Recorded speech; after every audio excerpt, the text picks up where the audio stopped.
Nurlela. Saya dari jurusan D3 Keperawatan tingkat 1 di Stikes Wijaya Usada Bogor. Tujuan saya membuat video ini yaitu untuk memenuhi tugas mata kuliah psikologi. Di video ini saya akan membahas materi tentang motif dan motivasi.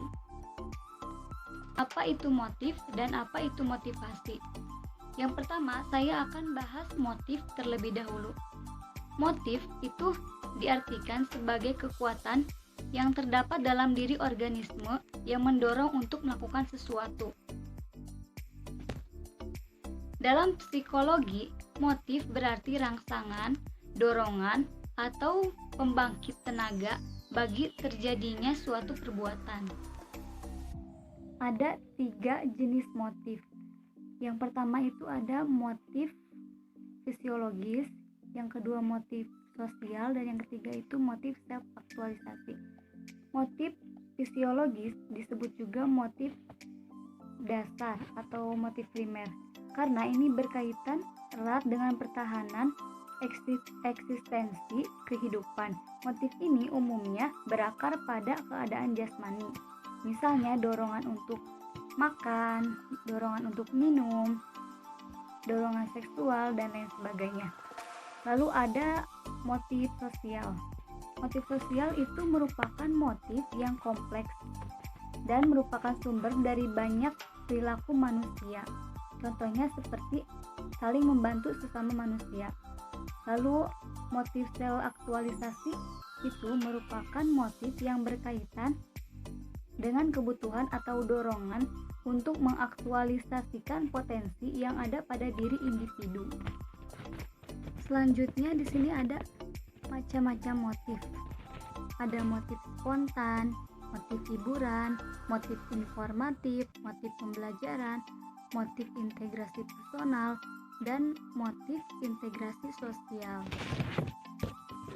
Ada juga motif sebagai inferensi, eksplanasi, dan prediksi.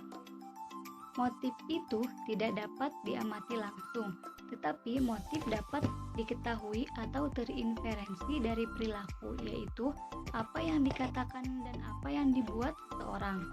Motif juga membantu seseorang untuk mengadakan prediksi mengenai perilaku. Selanjutnya saya akan bahas motivasi. Apa itu motivasi? Motivasi yaitu dorongan yang timbul pada diri seseorang secara disadari maupun tidak disadari untuk melakukan sesuatu tindakan dengan tujuan tertentu.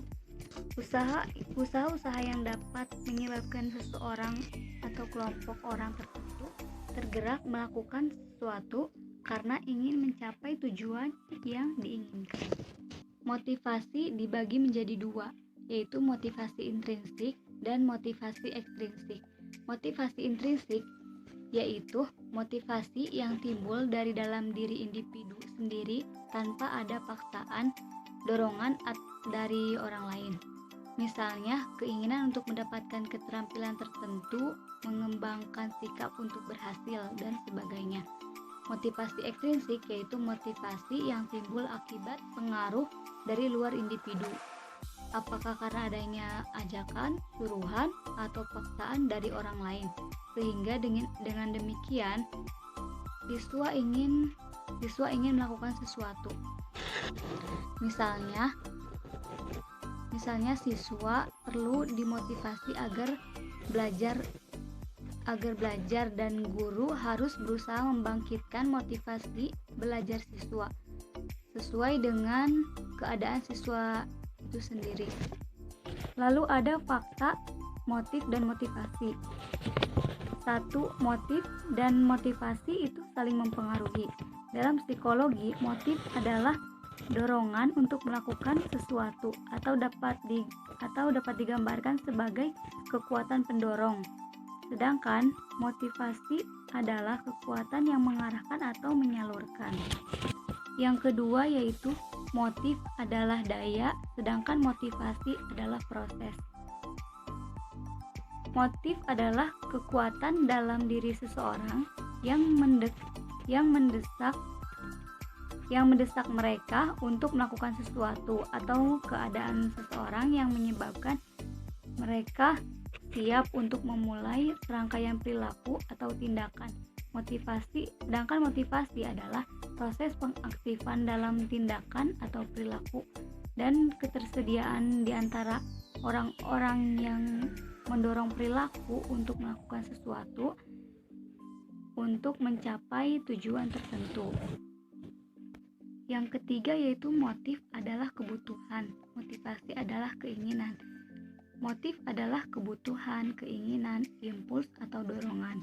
Motivasi dalam ilmu psikologi adalah keinginan individu untuk menginspirasi untuk melakukan tindakan atau sesuatu yang menjadi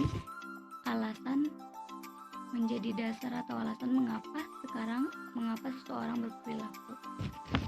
Yang keempat yaitu kekuatan motif bisa menurun, motivasi bisa menjadi dorongan.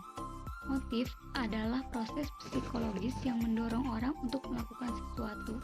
Motivasi bisa datang dari dalam dan luar. Motif cenderung berkurang kekuatannya ketika pemenuhannya dipenuhi atau dihambat. Kepuasan akan suatu kebutuhan dapat terhalang dan orang tersebut menjadi frustasi. Tapi ada juga yang terus-menerus mengatasi rintangan ini dan akhirnya berhasil. Yang kelima yaitu motif dan motivasi sama-sama dimiliki seseorang.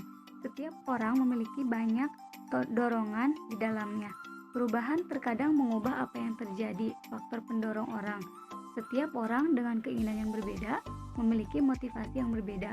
Terkadang orang tidak menyadari bahwa ada sesuatu yang mendorong mereka untuk melakukan sesuatu. Motivasi adalah suatu kondisi dalam diri seseorang yang mengarahkan keinginan orang untuk melakukan kegiatan tertentu untuk mencapai tujuan. Hanya itu rangkuman materi tentang motif dan motivasi yang dapat saya sampaikan. Kurang lebihnya saya mohon maaf. Sekian dan terima kasih. Wassalamualaikum warahmatullahi wabarakatuh.